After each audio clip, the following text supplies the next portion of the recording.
Okay, I think we are all set and ready to go. Bring that up right there. Just get everything together, everything's set up. Let some people make their way into the show.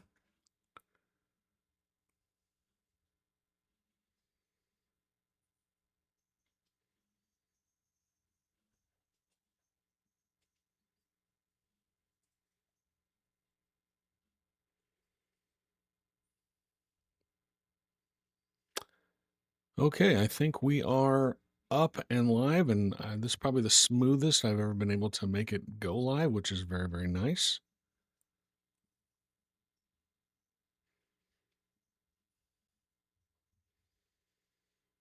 Anyway, okay, we'll let a few people just make their way into the chat and the show tonight.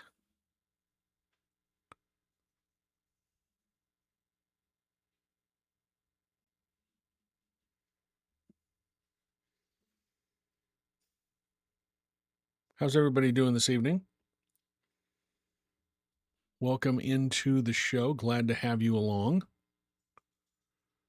We've got a bunch of stuff to talk about again tonight. Not normal on TikTok. Hello to you. Welcome in, Mida19. Great to see you as well. And some active people joining us on TikTok, and we're live all across the internet tonight. Facebook, TikTok, YouTube, Twitch, Instagram. Wherever you are, sound off. Let me know that you're watching. I cannot wait to talk with you about a number of things, including some interesting polling that came out. Just the framing I thought was just garbage. Just absolute garbage. We'll talk about that tonight. We've got a lot of stuff on my agenda. Got a little bit of a minor update on my lawsuit against the Utah legislature for refusing to give me a press pass. We'll be able to talk about that tonight. We'll talk about vote by mail. Pretty great analysis by Emily Anderson Stern over at the Salt Lake Tribune. I like her stuff. I worked with her for a while, and I thought she's a good reporter. She's really good. She had a great analysis of vote by mail. We'll go through that.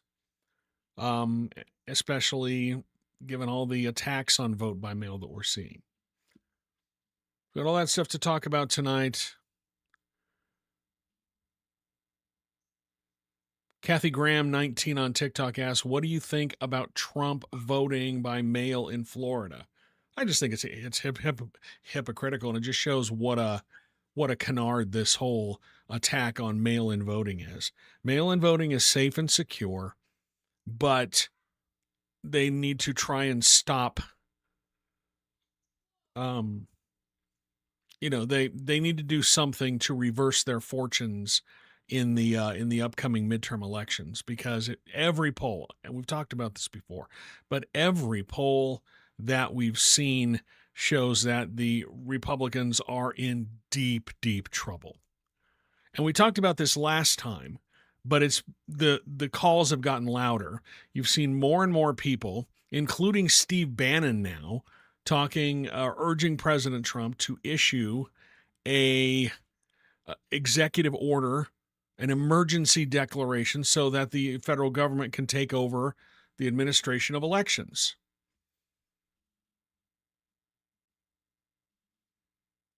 I told you that was going to happen. That's what they were going to try and do. So we mentioned that last night. Mida19 asks, can you talk about Stuart Adams threatening to sue people he doesn't like for defamation? First of all, I haven't heard that. Second of all, suing someone for defamation, there is a very, very high bar that you have to clear in order to do that. Like when the lawsuit against Kevin O'Leary by the people from Alliance for a Better Utah and the Elevate Utah Girls, when he claimed that they were funded by the Chinese government or agents of the Chinese government, and that's why they were opposed to data centers. That's absolutely not true. He's already apologized for it. That might cross that bar for defamation. But, libel's a much higher bar, and defamation is. I'm not a lawyer, but defamation and libel are very, very high bars to clear. So I don't know if Stewart. I mean, he clearly has the money if he wants to sue someone, but I don't know if he's going to. I don't know if he will. I mean, if he did, it would feel like just sour grapes for losing his election. And I am hearing that he's still extremely angry about that. I would be too. You went from the most powerful member of the legislature to becoming, someone who's on the outside looking in. MIDA's got a board meeting this week. I think it's Thursday. I don't have that information in front of me, but I do know MIDA has a board meeting this week after they canceled the last one. Anyway, that's all stuff that we can talk about tonight. Welcome into the show. This is our weekly live stream where we talk about what's happening in Utah politics. I've got a lot of stuff on my agenda this evening. As I said, we're going to talk about some polling from the Deseret News, which has some interesting results. It was kind of hard for me to digest those results because, and maybe you saw my post on social media earlier today, but the way that the analysis of those results was framed was, let's just call it interesting. It was really fascinating how the author of that article chose to frame those results. I can just say I was not a fan. I was not a fan of it. So we'll take a look at that tonight. We'll talk about, as I said, I've got a little bit of an update, just a minor update on my lawsuit against the Utah legislature for them denying me a press pass. It's moving forward a little bit. I thought this was fascinating. Senator Mike Lee has asked John Fetterman, Pennsylvania Democratic Senator John Fetterman, to join the Republican Party or caucus with the Republicans because he's upsetting a lot of the Democrats. I don't think he's going to do that, but wouldn't be the first time that happened. There was an update on wildfire costs today. It's costing the states a lot of money. In fact, 3 of the 10 largest wildfires in Utah history happened this summer. Like I keep telling you, do not say this is the hottest summer ever or the second hottest summer. It is literally the coolest summer for the rest of your life. We did this to ourselves because climate change is real. As I said, we're going to talk about the vote by mail analysis done by the Salt Lake Tribune. Really good piece of reporting there. I've got some stuff to add to that. Utah's Medicaid program is facing a massive shortfall. We're looking like $100 to $200 million. Lawmakers are going to have to plug that hole somehow. We'll discuss that. Speaking of Senator Mike Lee, I reported last week that he's raising money for the re-election bids or for the elections of 4 Republican Senate hopefuls, but he just so happens to be keeping most. If you're not paying attention, most of the money goes to him. And we've got a lot of other stuff to talk about. Dank on YouTube checks in, says hello. Evening to you. Glad to have you aboard. But all that is on the table, plus your questions and comments, anything you want to talk about, anything you'd like me to weigh in on. I promise that I will if I have some background, if I've looked into it, if I can commentate reasonably on it. I'll be happy to answer those questions and weigh in on that. Now, unlike a lot of people, if I don't know about something, I'm not going to comment about it. I don't do that. Because it's okay to say I don't know. It really is. It's okay to say I don't know. And I think a lot of people in this country would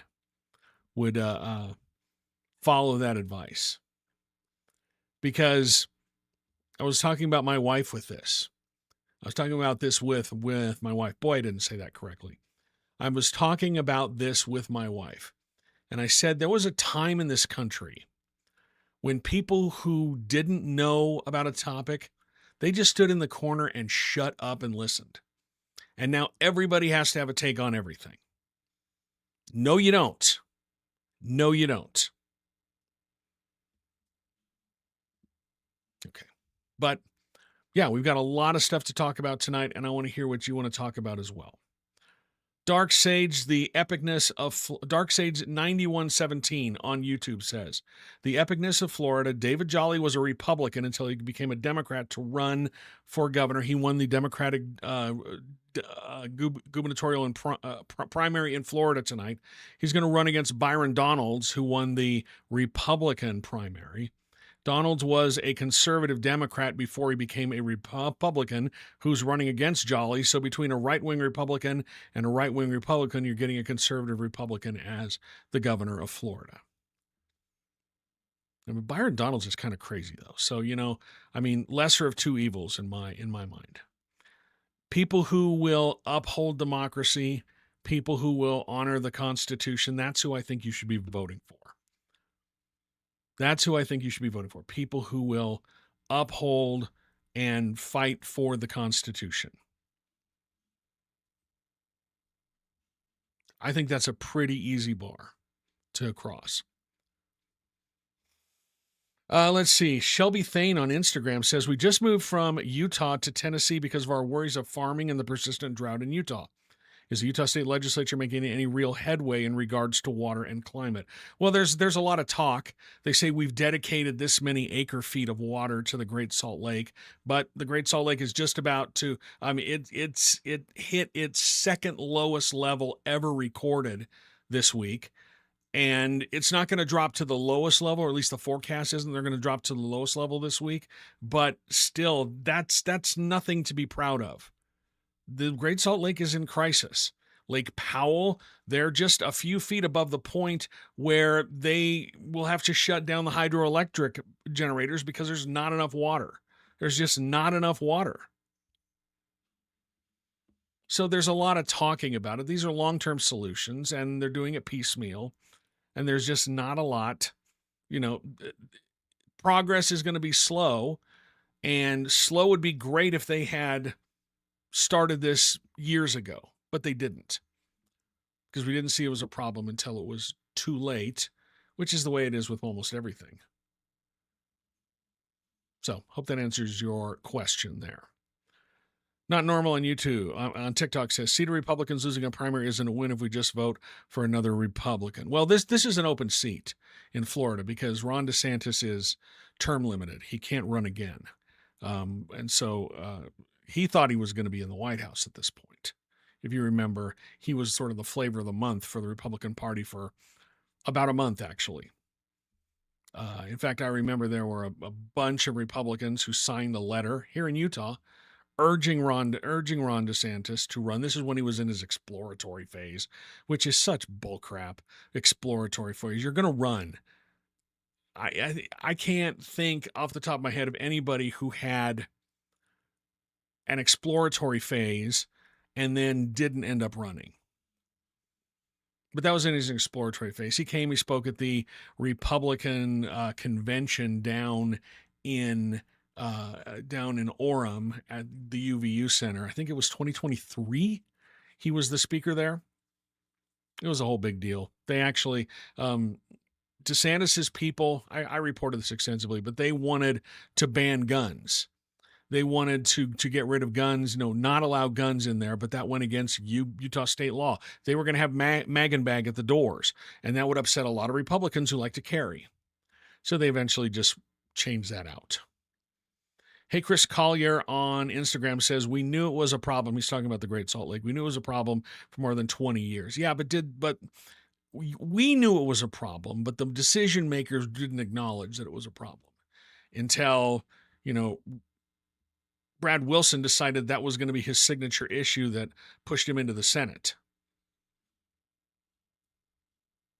How's that working out for you? Not very well. Although he is now running the Olympics. So, anyway, let's talk about, well, you know what? Let me introduce myself if you're not familiar, if you're just joining the show for the first time. My name is Brian Schott. I am the publisher, managing editor, founder, the one and only person in charge of Utah Political Watch. And that's this right here, if you can see it on the. You find us at utahpolitics.news. I'm an independent journalist. I've been covering Utah politics for more than 25 years. I'm probably the longest tenured reporter in the state, although it's probably close with Robert Gerke, but he spent some time in Washington. But I've been covering Utah politics for more than 25 years for a number of outlets here in the state, and now I'm an independent reporter, and that independent means that everything I do, this live stream, my podcast, all of my reporting is funded by readers, listeners, viewers. No corporations, no billionaires. I don't have anyone else pulling the strings. And that's great because I don't have to worry about pissing off advertisers. I don't have to worry about upsetting, big donors. Because the moment you have a backer, the moment you have a sponsor, you're looking out for their interests because, your coverage essentially changes when you are in a for-profit model, but or when you are a backed by a corporation or backed or owned by a billionaire. I'm not that, so I can report on what I want, what I think is important, and I can do that without fear or favor. But that is completely dependent on my audience. They are the ones who fund this. We are celebrating our second anniversary right now. We've been publishing for 2 years. I can't believe it's been 2 years. In that time, I have written over 800 articles. We've published podcasts. We've done videos. We've done live streams, all that good stuff. And all of that has been made possible by readers, listeners, viewers just like you. And if you want to support this, you can go to my website, utahpolitics.news, and you can become a paying subscriber, or you can throw some money in the tip jar. All of that helps to fund this. And everybody who's already helping make this possible, thank you so much. I am so grateful for your support. But right now is a great time if you want to become a subscriber, because I'm offering 20% off a year subscription. Normally it's $55. A year subscription is now $44. And with a subscription, you get things like subscriber-only articles, my exclusive race ratings for every legislative race, House and Senate. I updated the Senate ones last week. The House ones are almost done. I just have to get a lot of data to plug into my model.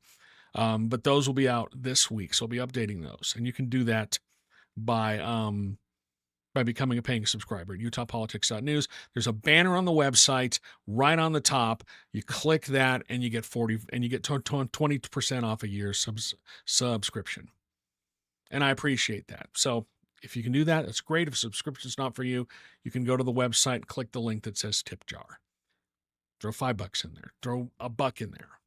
All of it helps fund this, and I would be grateful. And I'm very appreciative of everyone who's done that. Okay, let us talk about, I'm going to start off real quick and just give you a quick update on my lawsuit against the legislature. The last we heard, my lawsuit was dismissed by Judge Shelby here in the Utah district. We appealed to the 10th Circuit Court. A 3-judge panel heard our appeal, and they revived my lawsuit. I had 5 counts or 5 complaints in the original lawsuit. They revived 2 of them, that the legislature would not issue me a press pass because they are discriminating against me based on my viewpoint. They don't like what I write. And they revived those claims in my lawsuit. So the legislature petitioned the entire 10th Circuit to ask for a rehearing. And that's called an en banc hearing. And they put it to every single judge. Every single judge in the 10th Circuit Court of Appeals looks at the case. They get the information, they look at it. And if one of them says, I think this is worth looking at, then they can request the other judges be polled. And then if enough of them say, yes, we want to hear that, then they'll rehear everything. On Monday, we got the decision. That request for a rehearing was denied, and not a single judge in the 10th Circuit requested a vote of all the other judges. So essentially, it was unanimous that they did not see merit in the legislature's request to rehear my case. So where does that leave us? Well, The first thing is we are now headed back down to the Utah Circuit Court. Same judge, Judge Shelby. It's possible they could reassign it to another judge, but that rarely happens. And that will happen within 2 weeks. Within 2 weeks, the 10th Circuit will issue a directive sending the case back down to Judge Shelby with instructions. They said that he made a mistake the way that he interpreted part of my complaint. And all of it centers around the forum. We allege that when the legislature has these press passes, they create what is called a limited public forum, because who can get into it is limited and they control it. But when a government body does that, they cannot discriminate against someone based on their viewpoint. And we're alleging that I'm the only person that they would not give a press pass to because they're discriminating against me based on my viewpoint. So they're going to have directives going back down to Shelby saying you need to look at it through your original analysis was wrong. You need to rehear it. So we could have another court hearing. We likely will have another court hearing about whether or not I get a press pass. And there may be more discovery in this. I have sat for a sworn deposition. Legislative employees have sat for sworn depositions. There may be more discovery. And you know what? Bring it on, I say, because I want to get a look at those emails. I would love to see the emails where you discuss this with your higher-ups. I would love to see that. So bring it on. As I said before, I am drooling over the fact or the possibility that I might get access to some of these emails, because a court order is a lot different than a grandma request. So we're probably going to head back down to the 10th Circuit or to the Utah Circuit to look at this case. It is possible that the legislature could appeal to SCOTUS and ask them for cert, ask them to hear this case, ask them to reverse and to keep me out. They might do that. That's a lot of money. I have no idea how that would go.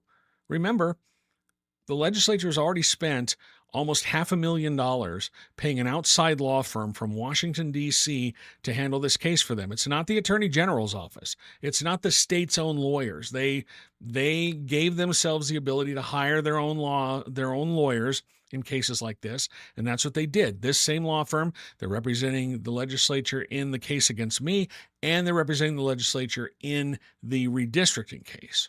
And as I reported a couple of weeks ago, they spent like $1.8 million so far with this law firm for the redistricting case. They've spent about $500,000, just under $500,000 so far, from what I've seen on. And I'm gonna grab a request the invoices here in the next week or so to see where we are, because there'll be a whole bunch of new charges. But it's a lot of money. It's a lot of money, a lot of taxpayer money, that to keep me from getting a press pass, from keep me out of these press conferences, because they changed the rules to say that independent journalists do not qualify. So that's where we are with this case. We are, it was another win for me. They denied the legislature's request for a rehearing, and now it's headed back down to the Utah court. So, looking at some of the comments over on TikTok, let's see. Mida19 says they should just make the legislature give a press pass. That's what we're hoping that Judge Shelby will do when we get back in front of him. Not Normal says, how do we help? I've got a great legal team, the Institute for Free Speech out of Washington, D.C., ifs.org. They're representing me pro bono. They do this with a lot of reporters. They recently won a case in Oklahoma against the former Secretary of Education there, the head of the Education Department, Ryan, I'm forgetting his last name. He was the Christian nationalist, and he kept some reporters out of some meetings, claiming that they weren't real reporters, and they won that case. In Iowa, there was an independent journalist who wasn't being given a press pass. They sued. They won that case, so they do that. So, but they're representing me pro bono. They're at ifs.org. Mida19 says, you're the guy who made Stuart Adams angry. We all know that. That's what we're alleging. We're alleging that Things that I wrote upset Stuart Adams, and that's why they wouldn't give me a press pass. Okay, so let's talk about polling. We got some interesting polling this week from the Deseret News. I like who they're using for polling now a lot better than I did in the past. They used Harris X for a while. They're using Morning Consult, and they still have some of their issues as well. But then we had they've talked about 3 polls, and the results are interesting. And then we're going to talk about the way they frame their story about one of the polls. Here's a secret with polling in journalism. It's easy content. You get polls and you can just mine them for content. When I was running Utah Policy, we had a polling deal with Dan Jones for a while, and then we went over to Y2, and we had some other sponsors on board who did that with us. And we mined that data for stories, especially when things were slow. That's why media organizations do these polls. And there's fewer and fewer of them doing it. One, because it's more expensive and it's harder to poll. Because the other thing about polling, the other secret about polling is that everything is modeled. It's all modeling now. Yeah, you get your sample, but then they adjust the numbers they get to what they think the electorate is going to look like. Especially when they use likely voters. They adjust it based on what they think the electorate is going to look like. Quick aside on polling. Did you see the story today that there was a polling firm that had, I think it was in Wisconsin. They had the Wisconsin Democratic gubernatorial primary, and they had one of the they had the Democratic Socialist candidate winning by like 29 points. It was some insane number. And the actual primary, she did win the actual primary, but it was much closer than that. Well, today, the polling firm, who nobody had ever heard of before, but they got a lot of pickup because of these numbers, they came out and said, oh yeah, this whole thing was just a social experiment, and it's over now, and the polls, it was all made up. It was a social experiment, and now we're done. That's wild. That is absolutely wild. Crazy. Anyway, back to the polls. So they issued 3 polls this week. There was one I thought was interesting about the approval rating of Donald Trump in Utah. Spoiler alert, he is underwater. Overall, according to the Real Clear Politics average, Trump, just 39% of Utahns, and I think it's actually dropped lower, but the Real Clear Politics average has Trump with 39% approval and 58% disapproval. In Utah, right now, his approval is below 50% and his disapproval is just above 50%. Looking at the actual numbers here, where did they put that?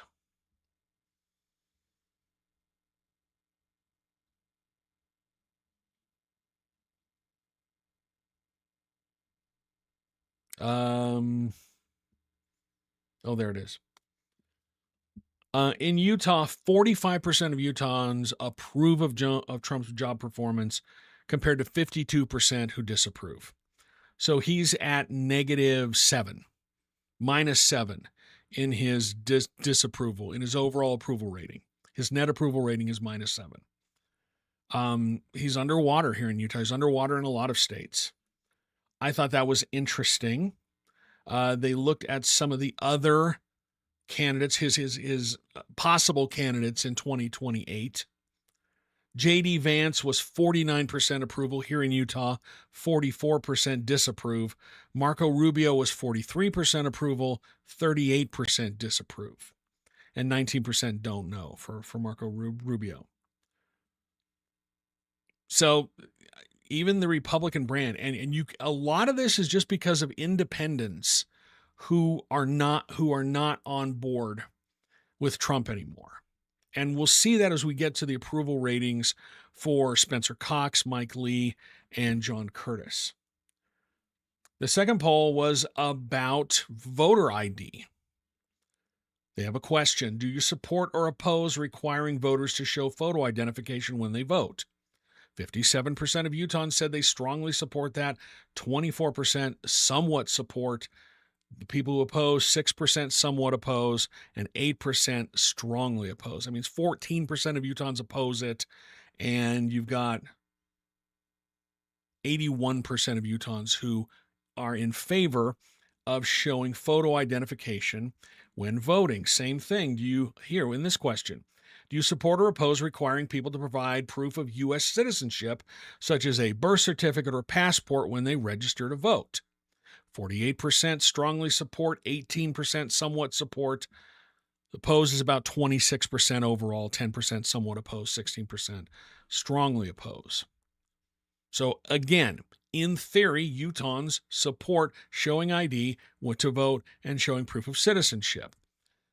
But that's really not the whole story here, because you ask anybody, should you have to show ID when they vote? Yeah, everyone's like, yeah, I kind of like that idea, but they never get any of the specifics. And this poll is being used by Mike Lee and his supporters to yell about the SAVE Act, which we've talked about before, which is a voter it's not a voter ID law, it's a voter suppression law.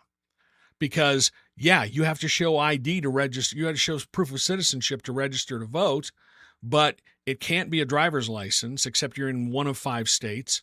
It has to be a passport or a birth certificate. And if the name on your passport, if you changed your name, if the name on your passport does not match your birth certificate, then it's up to you to fix the problem. If the state somehow says we don't think you're a citizen, it's up to you to fix the problem. And experts say it could disenfranchise up to 10% of the population here in the United States.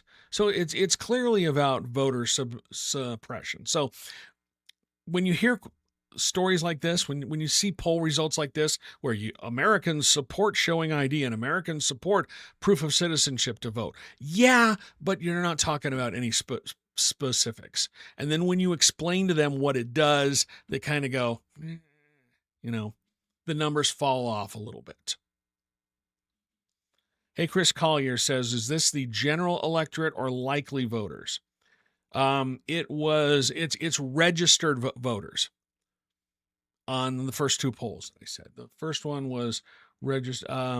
This is all registered voters, and it's got a margin of error of about 3%. So it's almost 800 people that they polled, registered voters, not likely voters. And there's a world of difference between registered voters and likely voters. Registered voters, it's really easy to find those. You just get the voter file and you contact them. But when you're trying to account for likely voters, there's a whole bunch of screening that you have to do. So it's a lot easier to do the registered voters. The third set of numbers that I want to talk about is about the job approval ratings for Spencer Cox, Mike Lee, and John Curtis. Spencer Cox is underwater for the first time in office as governor. His approval rating has dropped 10 percentage points since January.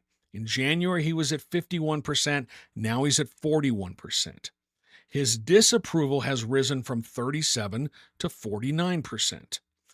And it looks like most of the people who have shifted away or shifted their support away from Governor Cox are independents, which absolutely makes sense. Governor Cox won with, he got like 60% of the vote when he won re-election. There are not 60%. The 60% of the voters are not Republicans. He got a lot of independent voters, and independent voters do not like what he's doing. And all of that makes sense. But I want to talk about the way that they frame this, and we'll get to it in a second, because I think it was just garbage framing in their story about this. They also looked at the job performance of Mike Lee and John Curtis. John Curtis's, let's see if we can find John Curtis's here. Let's see. Mike Lee had in February, he had a 47% approval according to the poll. He was at 47%. and his disapproval was 37%. By August, those numbers had reversed to 39 approval and 46 disapproval. So he's underwater. And Curtis is at 37% approval and 38% disapproval. So all of them are in negative territory, but Curtis is probably the best because Cox is like -7 or -8. The first time in Deseret News polling history, I can't remember a single poll where Cox was underwater. And I'm pretty sure that you can blame a lot of this in terms of Cox on the whole data center issue. The data center issue, the Bears Ears and Grand Staircase Escalante rescission. There's a lot of anger about that. But that's not how the Deseret News saw it. Yeah, sure, the Deseret News brought up the whole thing about data centers probably being a driving factor. But they also said that it's possible that Spencer Cox's disapproval, his approval ratings dropped, his disapproval rose. It's possible because Republicans are mad about his Disagree Better initiative. When I read that this morning, I went through the roof because that is the most bullcrap analysis of this poll that you could come up with. Disagree Better. Cox launched that in 2023. It has been in the news since then. And you're meaning to tell me that it's just now showing up in his polling? 3 years after he launched it, just now it's starting to affect his polling, and that's part of the reason why his approval has gone down and his disapproval has gone up? I went through the roof when I read that because that is so wrong. But that is a way to both sides this thing. That is because the Deseret News does not want to admit that these data centers are such a potent political issue. It took down Stuart Adams, the most powerful politician in the state. And they're trying to say that it was Disagree Better. That is bull crap. That is bull crap. And the Deseret News knows better. They should be ashamed of themselves the way that they tried to frame this. It is such crap. And then they went and taught. Who was the person they went to? Because when you're going to make an assertion like that, you have to find someone who's going to back you up. Okay? You have to find someone who's going to back you up to talk about that. So who do they go find? They go find St. George City Council member Michelle Tanner, who is not the most credible voice on anything.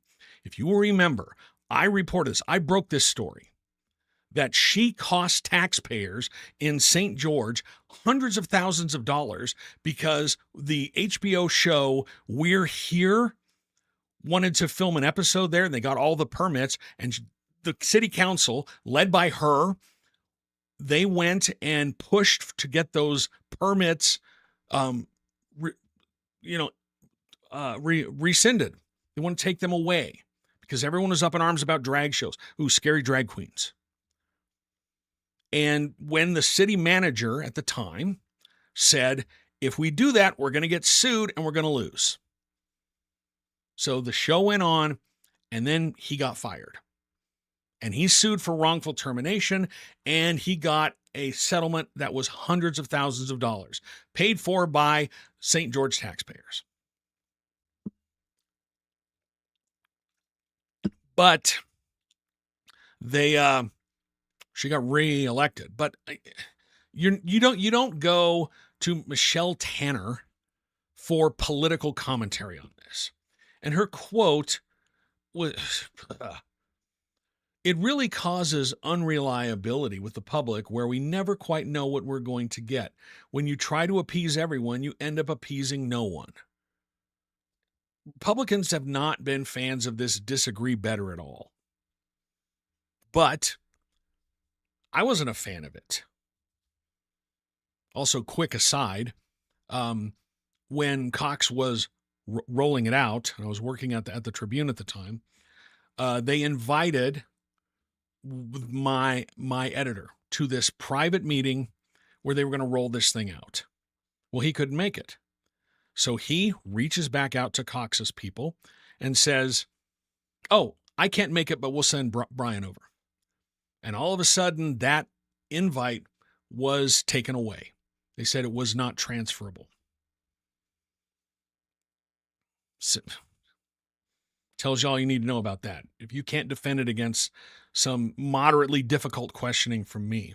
Of course, I probably would have heard it, and you would have heard my eyes roll all the way down in Spanish Fork as they were talking about that. But this whole thing about disagree better, people have been mocking it, but to say that that is the reason why his polling numbers are going down, it is such crap, because it's been around for 3 years and it's just now showing up in his polling.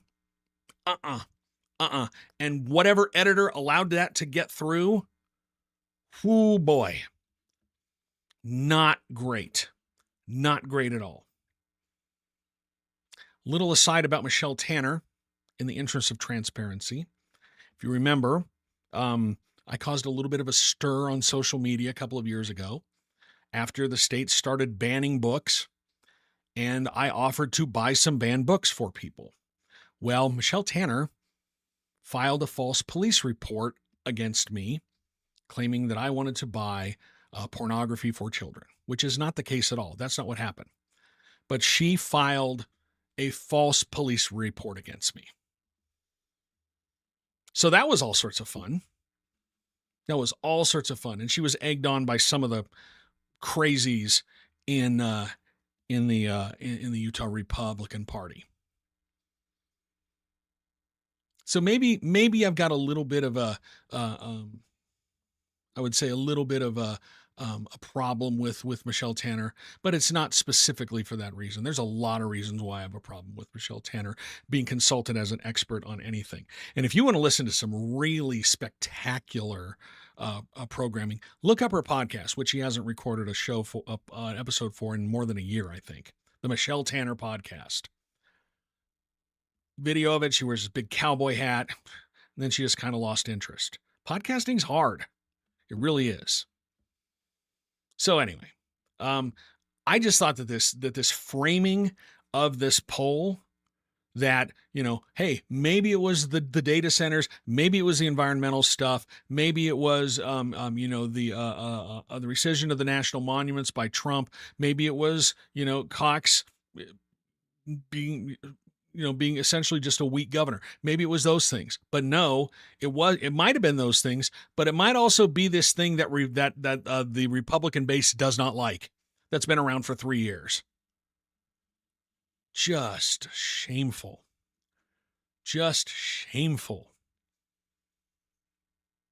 Anyway, let's see what's happening in the chat here. Barbara Brower, 5021 on YouTube asked, didn't the Utah legislature pass election bills regarding ID in the last session? They were going to. They wanted to make it so that if you got your ballot by mail, you had to return it in person, and there would be someone there to check your ID. And then the county clerks who would have to implement this basically said, yeah, this is going to cost us a whole bunch of money. Are you going to give us the money to pay for those people to man the ballot boxes? They would have to have 2 people at these drop-off boxes during business hours and maybe even longer. Someone would have to be there to check the ID. And the legislature was like, okay, so we're not going to do that. They did change things so that in the future, if you want to get your ballot by mail, you're going to have to opt in. And then I think you're going to have to opt in every couple of years if you want to get your ballot by mail. New people will have to opt in at the time that they register. But for the most part, they're trying to get people away from that. Never acknowledging the fact that vote by mail is a very safe way to vote in elections, especially since, President Donald Trump has voted by mail in Florida 3 times, and he voted in tonight's primary by mail. So all these attacks on vote by mail, it's good enough for him. Hey, Chris Collier points out, yeah, he's in 2029 is when this new regime goes into effect. So these new rules, they're going to go into effect and then every 8 years you're going to have to opt in to getting your ballot by mail. And it's so far off that they'll have plenty of time to monkey around with it and figure something else out. So,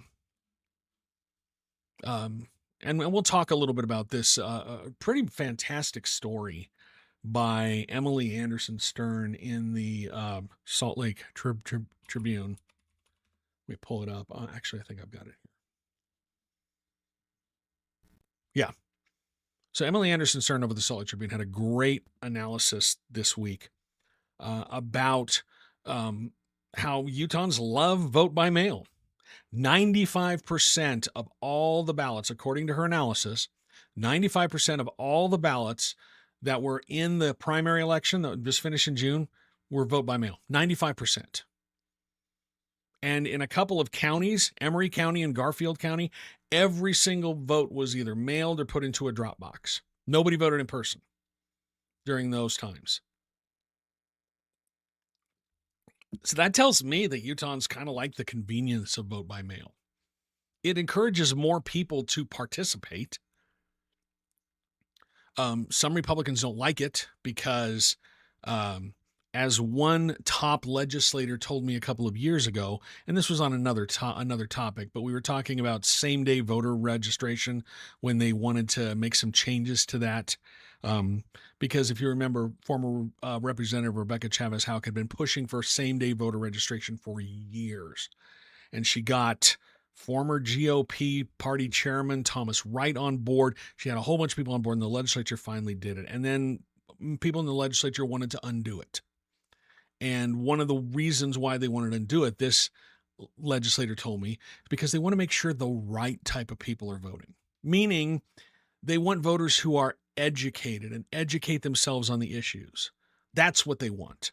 They don't want casual voters who just decide at their kitchen table. Well, guess what? Most voters aren't political sickos like I am. Most people don't even start paying attention to politics till they get close to the election. They just don't pay attention to it. I'm just a crazy, crazy sick person.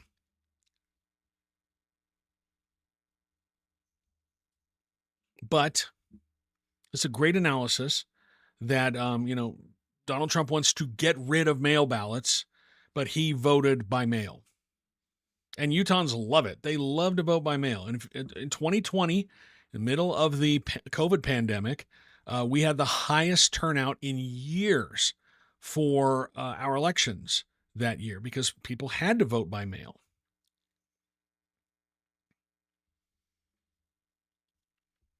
Utahns like it. It's convenient.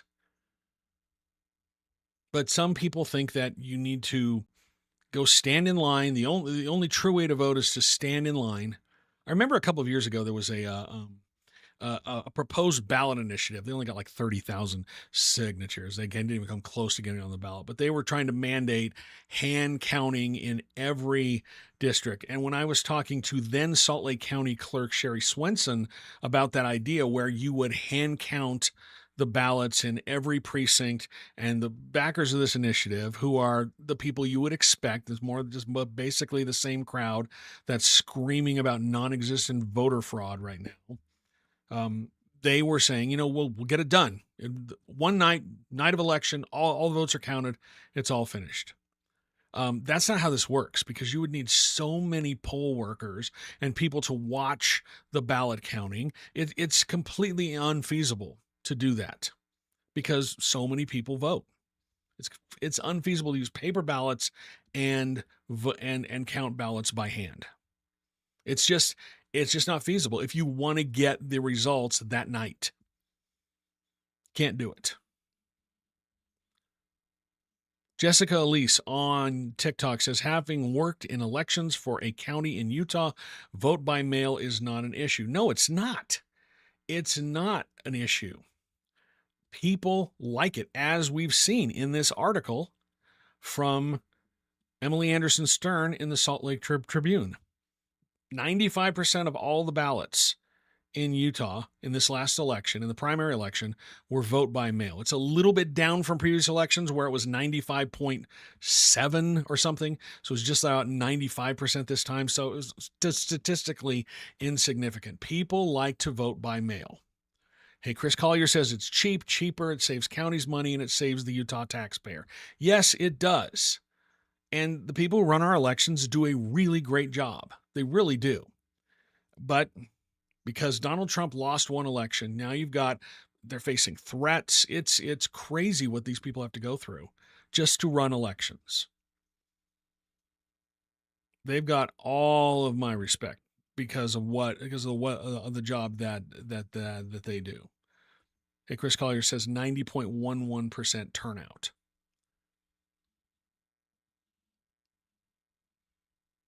Jessica Elise chimes in, the number of safety checks the counties put in place are truly amazing and make the elections safe. Yeah. Yep. I can't add anything to that. I think it's just great. And many of these counties host open houses for voters to come in and see the process. They do. I've gone and watched these logic tests. People can go in and see them. But we've got some people who they're never going to change their mind. They think that they're right about everything, and they are convinced that there is fraud in elections, even though there's not. Not at all. I wanted to bring this up. We were talking about data centers a little bit earlier, and I want to play this for you. Did you see the ad that was released today by Travis Kelce? Not Travis Kelce. Travis Kelce's brother. Oh, crap. My wife is yelling to me from the other room. Jason Kelce. I don't watch the NFL. I don't keep up on these things. My wife yells to me. It's Jason Kelce. So there's this ad by Jason Kelce. He has a beer company, and this ad. I'm going to play it for you. It's a little bit rough, but I'm going to play this thing for you because I think it's fantastic.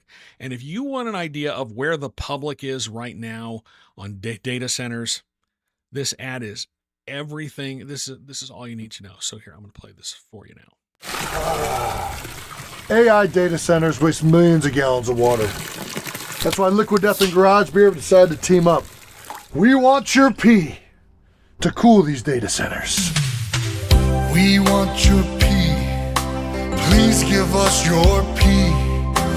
Let's pee on computers together. 'Cause we need lots of pee. Endless gallons of pee. Join our important endeavor. We want your pee.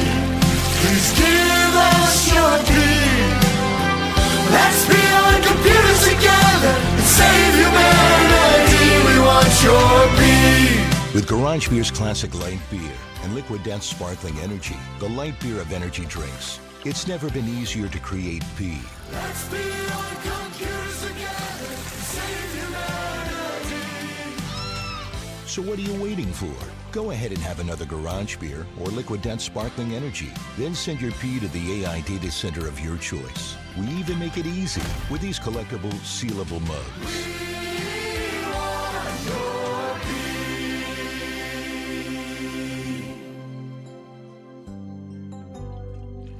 Give us your pee.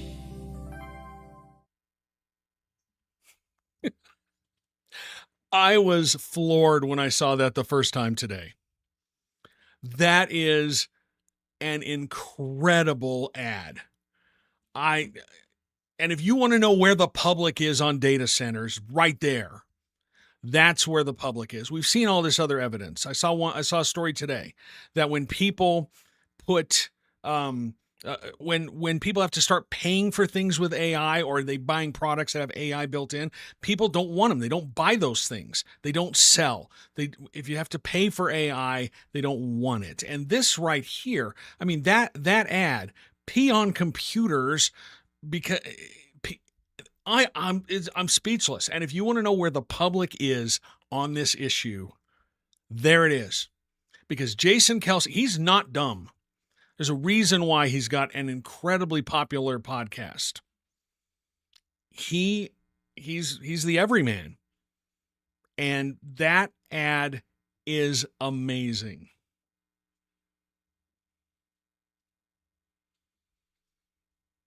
So if you want to know where the public is on data centers, that ad right there, that is one of the most incredible things I've ever seen. It made me laugh so hard the first time I saw it. I showed it to my wife, and she just kept saying, what? You had a bald eagle peeing. Just, whoever came up with that idea, just bravo. Mwah.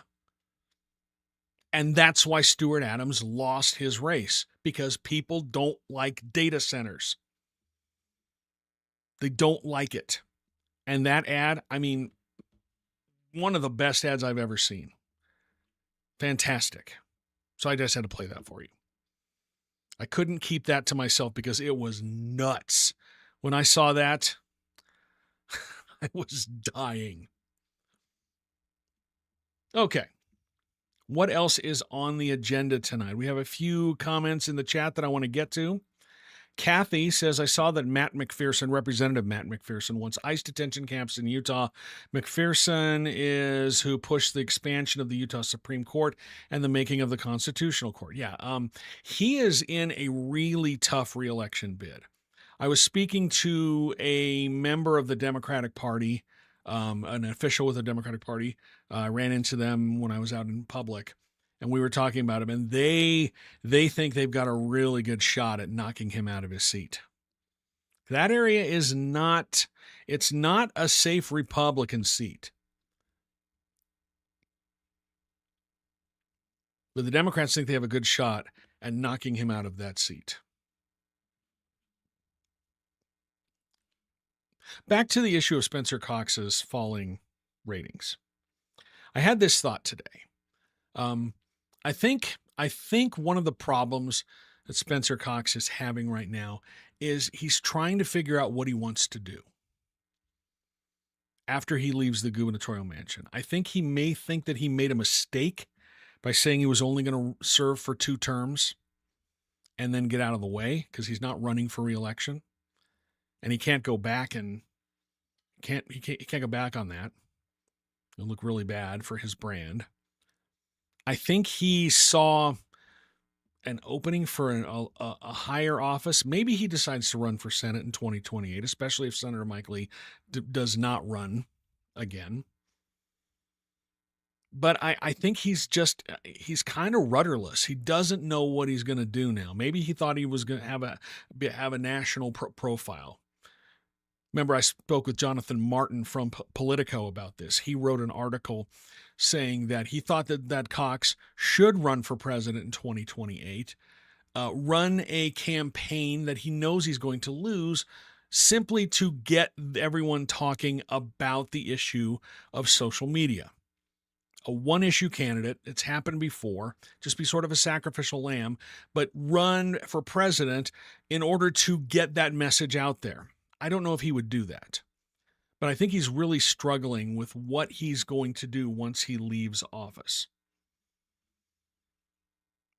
I mean, he's not going to run the Olympics. That's Brad Wilson's job. Brad Wilson was appointed as the head of the Olympics. Maybe he thinks he'd get a job with the new Major League Baseball team if we get one. He's very close with Steven Stark, who runs Larry H. Miller Entertainment, which would be the group that's trying to get this Major League Baseball team here. Starks is one of his closest political advisors. Maybe he thinks he would get a job with that. I think that would be his dream job. But, he's finding out what happens when you are a gutless incumbent, and I think that is a fair assessment of his job as governor. It's been gutless. He's let the legislature run roughshod over him. He rarely pushes back, and that's why they do a lot of the things that they do. He learned his lesson over the transgender sports ban bill when he vetoed that, and they came back into session and overrode his veto. And he's learning what happens when you are a gutless incumbent who, expands the Supreme Court. People do not like a lot of the things he's done. And I think he's just really struggling to figure out what's next. He has a press conference. He has his semi-monthly televised press conference. Guess what? I can't go because I don't have a press pass with the Capitol, so I can't go there. A lot of things I'd like to ask him. I would love to ask him why he has not shown any support for Lieutenant Governor Deidre Henderson as she claps back against the Trump administration trying to get a hold of the unredacted voter rolls. We've spoken about that issue before. The DOJ lost a couple more lawsuits in the meantime. They're 0-23 now. They're not winning this lawsuit trying to get a hold of the unredacted voter files. I was listening to Mark Elias. He's got a great, he's the lawyer who's been challenging a lot of this stuff. He challenged Trump in court in the aftermath of the 2020 election, defeated him in almost every court case. And I was listening to him talk. His website is Democracy Docket, great website. And he is convinced that new Attorney General Todd Blanche is going to take this issue to the Supreme Court. This attempt to get the voter rolls, to force states to turn over the voter rolls, going to take it to the Supreme Court because they're getting humiliated. They've lost 23 cases in a row. A lot of them are appealing it up to other seats, but they're just not. It's a losing issue. Court after court after court is saying, no, you don't have the authority to get these files, to demand these records from states. States are in charge of administering elections. That's in the Constitution. That's why we don't have one election day. There's thousands of local elections who run this. Kathy asks, where is his district? I think she is referring to Matt McPherson. It's over in West Valley. It's HD 26. I don't have a map available right now, but it's HD 26. But Democrats in Salt Lake County think that they're going to get him, or they've got a good chance to get him. So this data center thing and Cox's little tantrum when people started pushing back against that has hurt him a lot. And we saw it took Stuart Adams out. And I don't know if it's over yet. I think there's down in Utah County there is a hearing tonight about data centers. I got an email about it.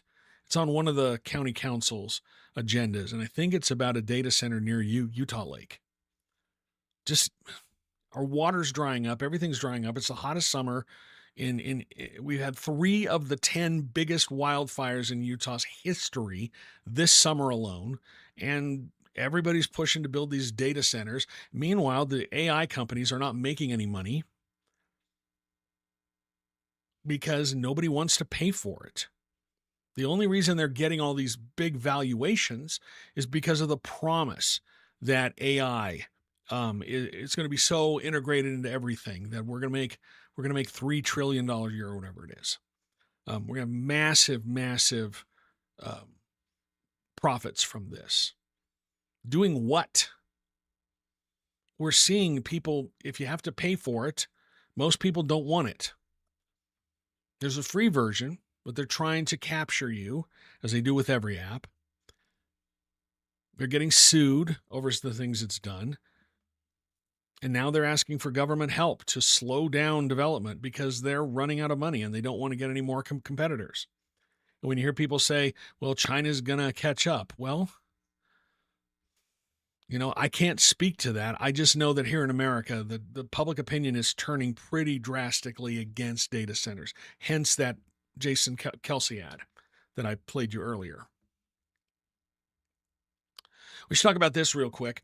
It came out this week that the Medicaid program here in Utah is facing a pretty big shortfall, a $100 to $200 million shortfall.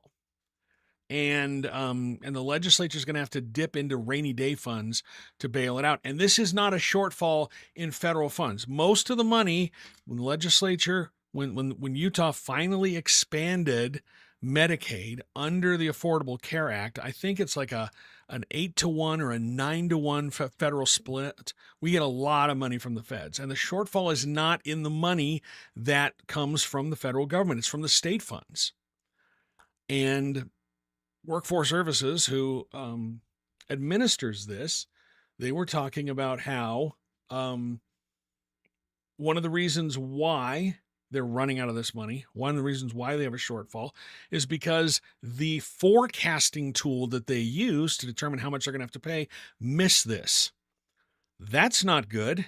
I mean, that's a pretty big error, $100 million to $200 million. Part of the other reasons are, about 200,000 people dropped off of the Medicaid rolls after COVID.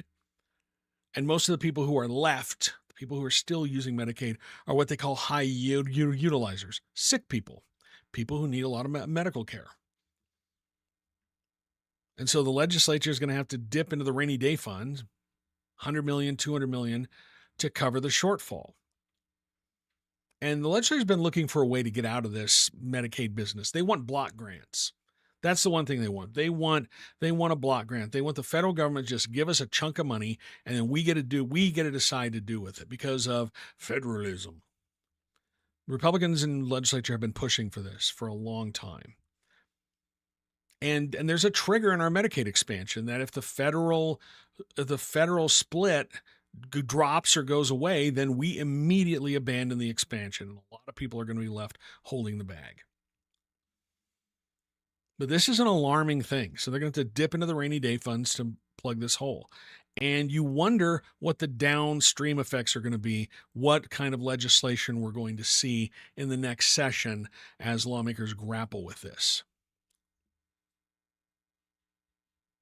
And as Mida points out, Mida 19 on TikTok points out, that shortfall will go into future years too. Maybe, maybe not. I mean, it's the forecasting tool. They're blaming it on the forecasting tool. And then the spokesperson for the department that administers this said, we're fine and we're managed very well, and this is just a one-off thing. This is a big miss. And I'm sure there were meetings about this that none of us are privy to.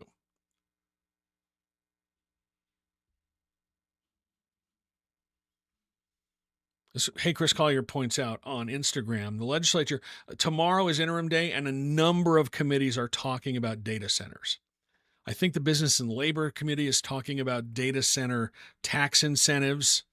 There's a lot of there's a lot of legislative committees tomorrow who are going to be addressing the issue of data centers. And that's going to be fascinating to watch, to see how, what public comment is if they decide to take any public comment. But they're going to hear a lot from state authorities, experts about, the impacts of data centers, water, the economic benefits that they give. So those are you can find the agendas at le.utah.gov and you can listen in. That's what I'll be doing tomorrow. But yeah, they're going to be spending a lot of time talking about data centers tomorrow. I did write this story last week. I want to bring this up. We'll talk about this now.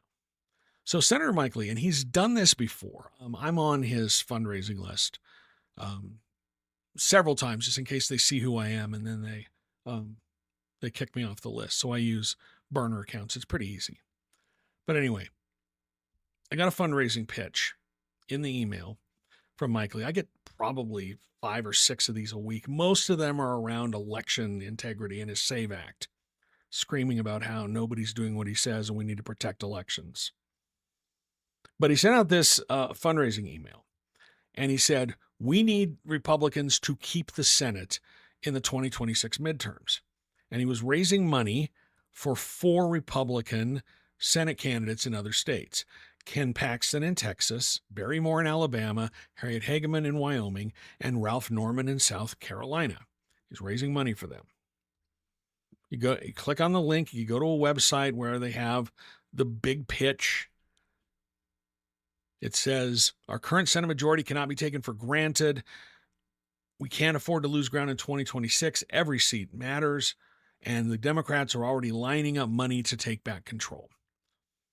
And in this fundraising pitch, it says a single donation will, quote, be spread out across these 4 candidates to help Republicans win in November. It says, I know times are tough right now, but if you could spare $5, $10, or even $25 today, your donation will be split among these 4 candidates who are fighting to win their races and secure our Senate majority. I can't stress this enough. These conservatives need our help. And the suggested contribution ranges from like $10 all the way up to $250. Now, there's a link right below that. Everything else is in gigantic fonts on the page. Big, get your attention fonts. And then in just regular text, there's a link right below that that says you can click it, and it says you can look at the details of your donation or edit the allocation. So you can edit who gets the money. But the default on these donations, you're giving money to support these 4 Senate candidates. Well, the default donation, if you don't click that link, 96% of your donation goes to Mike Lee's campaign account. It means if you decide to give $100, all 4 of those Republican senators each get $1. And Mike Lee keeps 96 of it for his Friends of Mike Lee account. He's done this before. In the during the 2020 Georgia Senate runoff, he was raising money for Herschel Walker, and that was just a split. He was keeping half the money, and by default, and half the money was going to Herschel Walker.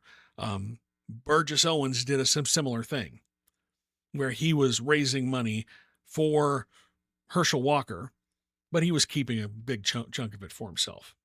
And this is common. This happens a lot. But it is kind of sneaky and shady when, unless you are savvy enough to click on this link to see how the money is going to be divided, the default is Senator Mike Lee is going to keep 96% of your donation. If you donate $75, $72 goes to Mike Lee, and everybody else gets 75 cents. Like I said, he's done that before. It's not uncommon, but it's fascinating that he's doing that again because, Republicans are very worried about what's going to happen in this upcoming election. Every forecast I've seen, every expert I've listened to, I've talked to, says that Democrats are in a really great position to grab the House, and it's an outside chance that they would grab the Senate. I spoke with G. Elliott Morris on the podcast last week. He runs the great website Strength in Numbers. He's also got the forecasting website 50+1. And according to his forecast, Democrats are like at an 83% chance to take control of the House, and then they're at a 55% chance to take control of the Senate. That doesn't mean that, it means that they're a slight favorite to take control in the Senate. So, this is appealing to those voters who are very worried about who's going to be in charge of of Congress in November. But most of the money, unless you're paying attention, unless you click on that link, most of your donation will go to Senator Mike Lee, who's not even on the ballot until 2028. It's not, it's not uncommon, but it is a little bit sketchy. Speaking of Mike Lee, he had a couple of tweets this week that I thought were fascinating. Bring these up here. I need to make sure that you can see it.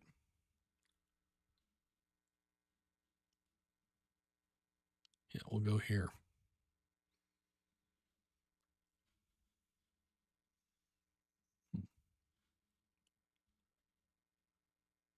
Okay, well, that's not working. Anyway, Mike Lee had a couple of tweets this week on Twitter. I love how everyone is calling it Twitter and not X. But Democratic Senator John Fetterman, he was talking about how he posted, the Democratic Party is becoming the party of socialism because of the Democratic Socialist, wave of candidates who are winning.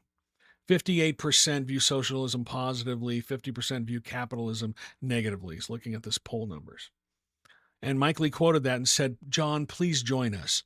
We're not socialists, and we don't bite. So he's urging Senator John Fetterman to switch from the Democratic Party over to the Republican Party. But if you go back through his history, on July 17th, 2024, almost 2 years ago, just a little over 2 years ago, there was an opinion article from the Wall Street Journal that says the media covered for Biden like they covered for Fetterman, if you remember when Fetterman had his health problems. And Mike Lee says the leftist media covers up serious medical conditions to elect leftists. So maybe the enemy of my enemy is my friend. But anyway, Mike Lee has changed his tune on John Fetterman, which is unsurprising because he's changed his tune on a lot of things. I still remember vividly in the run-up to the 2016 election when Mike Lee went on social media, recorded a video that said Donald Trump must drop out of the race. This was after the Access Hollywood. I've got that video saved on my computer. He's taken it down from all of his socials, but I've still got it. Because I don't think that, we should ever forget how his positions have changed. That's the kind of thing that is probably going to hurt him, even though he's become one of the most reliable Trump supporters in Congress since that time. It's probably going to hurt him if he, has an opportunity to be nominated for the Supreme Court or for a higher position or place within the Trump administration. Let me see a couple of things to talk about. This is alarming. It just goes along with the water issue. Some headlines this week. The Great Salt Lake is approaching its second lowest level ever recorded, and Lake Powell is just nearing its record low, and Lake Mead is close to its record low because of this massive drought. And none of the states with the Colorado River can really come to an agreement. I think they're close to an agreement, but if they don't, the feds are going to step in and force them how they allocate the river. Problem is they divided up the water in the Colorado River when it was unusually wet and some unusually wet years. And now it's not. And we're back to what is the default, which is a dry and arid part of the country. And yet people are still using a lot of water. Paul Sensei on TikTok says, it still blows my mind that any Republicans are backing Paxton. Well, you did see the story a couple of weeks ago that there was a fundraiser down in Texas for Paxton. And he is really causing a lot of hand-wringing among Republicans because his fundraising is not going great. At least it's not going as well as his real estate portfolio. But his fundraising is not going great. And Republicans are really antsy about that. I think in the last quarter, he only raised like $9 million, and James Tallarico raised almost $40 million. Big discrepancy in how much money they have. I think Jesse Waters on Fox News actually went on the air a couple of weeks ago and just screamed at Paxton about how much money he's not raising. And he's not campaigning. So Republicans are very worried about that. There was a fundraiser down in Texas. I believe it was in Texas. Anyway, Senator Mike Lee was there as part of it. And then they're going to have a second fundraiser, and I think it's here for him. And one of the big organizers is Ben Rogers. You may know him as Manhatva on Twitter.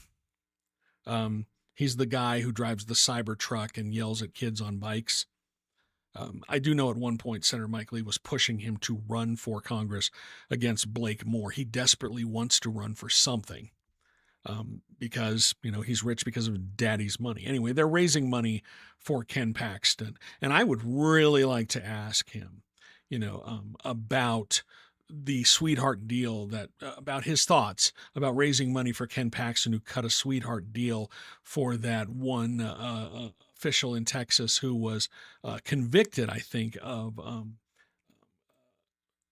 harming children. And I think the guy only spent like a day in jail, and Ken Paxton cut him a sweetheart deal. It's become a big issue in the race down there. And I'd really like to get his thoughts about that because, he's so supportive of Ken Paxton that he wants to raise money for him.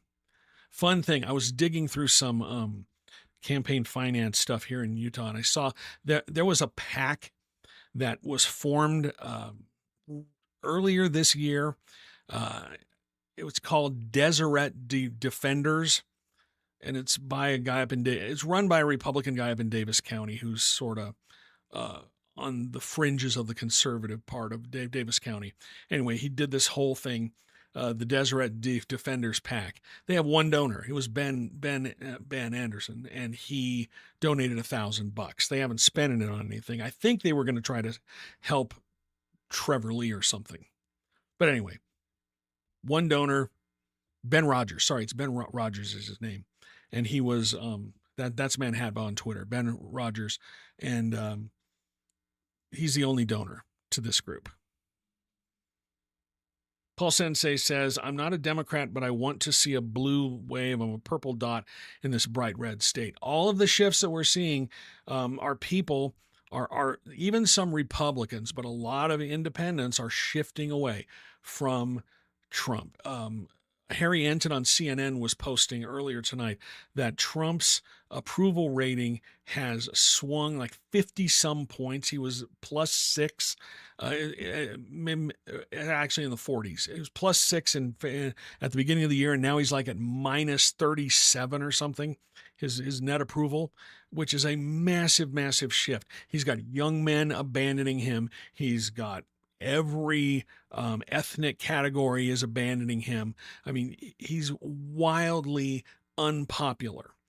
And he was more popular when Democrats won control of the House in 2018, in the middle of his first term.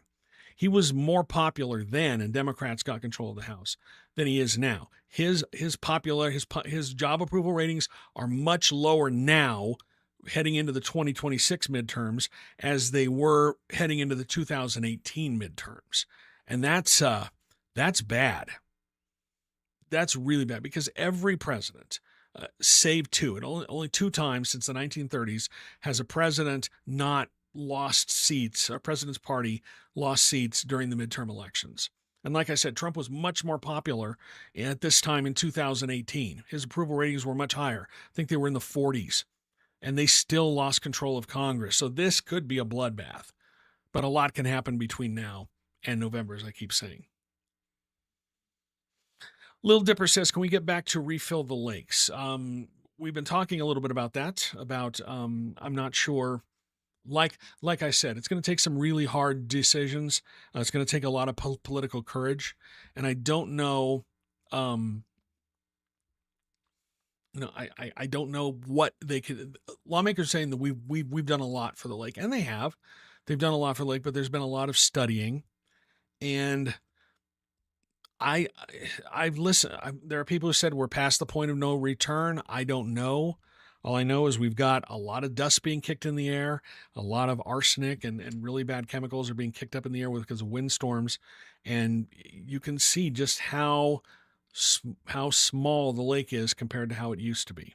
I remember just years ago that you would drive past it and it would be all the way up to I-80 when you would drive past it heading out towards Tooele or out west to Wendover.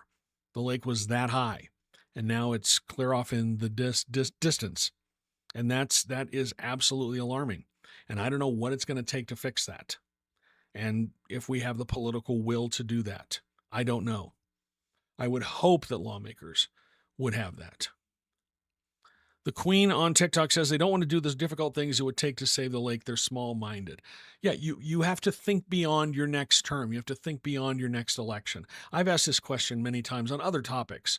And people who are up for election every 2 years in the House, they don't think that way unless they're in safe seats. But also, it's a high risk, low reward, because you're probably not going to see the end result of these decisions.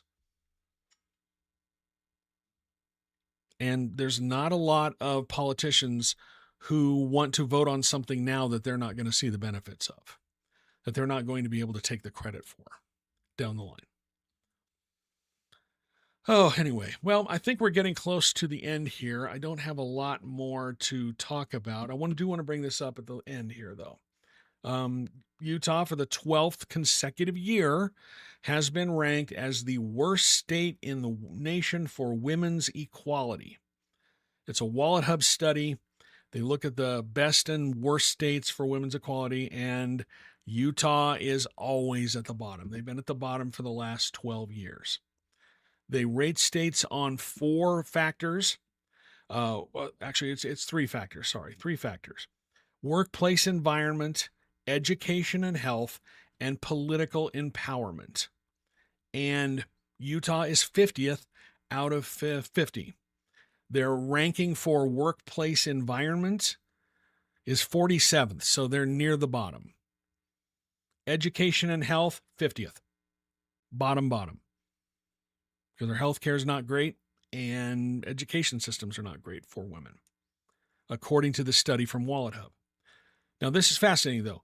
Political empowerment, Utah's 29th, so we're close to the middle.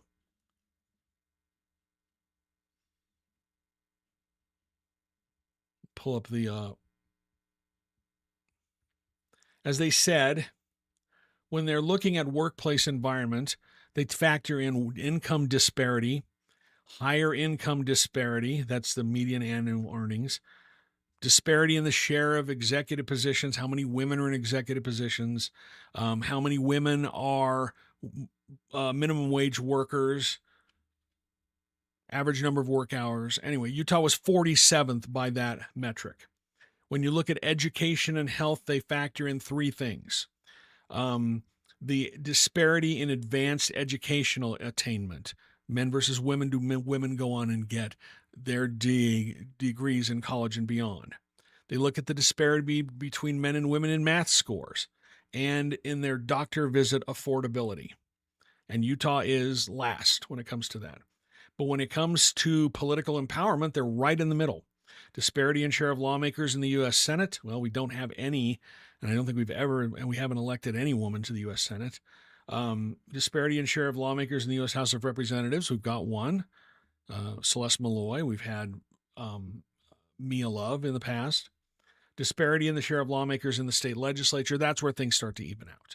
And disparity of state elected executives. Well, you do have two women in elected executive positions. You've got Tina Cannon, who's the auditor, and Lieutenant Governor Deidre Henderson.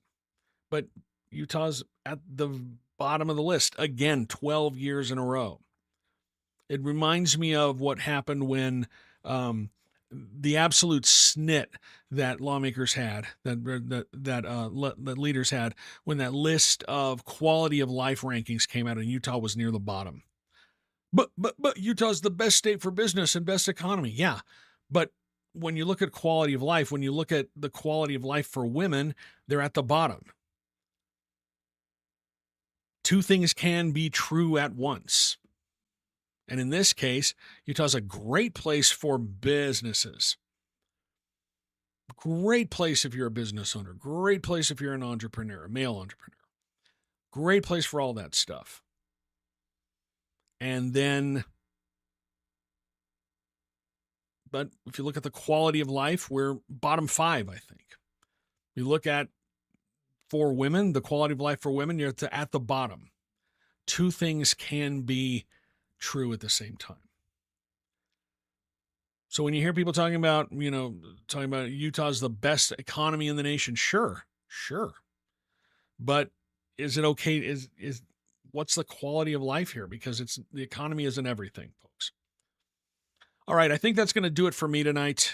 Thank you so much for your time and your attention. I really appreciate it. If you would, I have some favors to ask you. One, drop me a follow on whatever app you're watching on. If you're on YouTube, give me a like and a subscribe. Facebook, follow me. TikTok, give me a follow. Instagram, give me a follow. Twitch, give me a follow. That's the first thing I want to ask you to do. The second thing I want to ask you to do is go to my website, utahpolitics.news. You can sign up for my newsletter. That's absolutely free. You get an email a couple of times a week letting you know I've written a new story, or if we've got a live stream coming up. You'll see those there. You'll get those emails. And that's absolutely free. I don't overwhelm you with them. But if you do want to support my work, if you want to make live streams like this possible, if you want to make my journalism possible, podcast possible, there's a couple of things that you can do. You can become a paying subscriber, $5 a month, $55 a year. Actually, I'm running a special right now. There's a banner on the website, utahpolitics.news, where you can get 20% off a year of Utah Political Watch. So it's only $44. And that'll go, every dollar goes into supporting this product. If you don't want to do a subscription, that's great. I understand that. You can also throw some bucks in the tip jar. Everything, it all goes to the same place, and it all makes what I do possible. I'm an independent journalist. I don't have corporate backers. I don't have a billionaire writing me checks. There's not some big foundation behind me. I'm bootstrapping this. I'm running on a shoestring. I've had so many people reach out to me and say, "Hey, are you hiring? I'd like to come and help you work." I can't afford you. I cannot afford to do that. It's just me right here. And we're on the path to sustainability. There is an absolute path to sustainability with this, and we're making really great strides toward it. But right now, it's still me having to do a ton of work, all this work. So if you have the inkling, if you have if you want to support what I do, make this possible, you can go to my website, utahpolitics.news, click all the buttons, and that's all of that comes to make this possible. And I'm so appreciative of everyone who is already a subscriber. I know Kathy is on the stream tonight. She's a subscriber. We've also heard from, let me look. Sorry, I'm looking for some of the other names. There's so many people talking on TikTok. A lot of people have checked in who are subscribers, and thank you so much. I really appreciate it. If you want to become a subscriber, just click the banner on the website that says 20% off a full year. And then, you'll get a full year for $44, not $55. And that all goes to help support this or put some money in the tip jar. All of that is appreciative, and every dollar goes to making this a better product, making these products for you, because I enjoy doing this. I love what I do, and I'm so thankful that I can get to continue to do it. If you have any questions, if you have any comments, if you want to talk to me about anything, if you have a news tip, you can reach out to me through my DMs.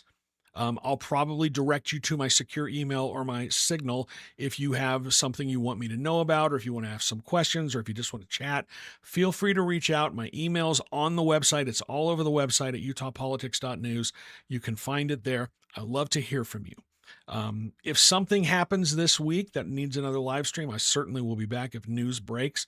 I'm checking it every day, waiting to see what the Utah District Court is going to do with the Department of Justice's attempts to try and get a hold of Utah's voter files. DOJ is 0-23 in that quest so far, including a couple of states in our own district, New Mexico and Colorado, which have already rejected this lawsuit. And I expect Utah to follow suit fairly soon. If we do get that decision, we'll probably have a live stream to talk about that. And if you want to know if it's coming, just sign up for my newsletter and you'll get a notice that it's going to happen. Anyway, until then, stay cool, stay hydrated. We're at the end of summer. If your kids are going back to school, good luck to them. If you've got kids going off to college, good luck to them. Stay safe, everybody, and we will talk to you again soon. Thanks a lot. Bye.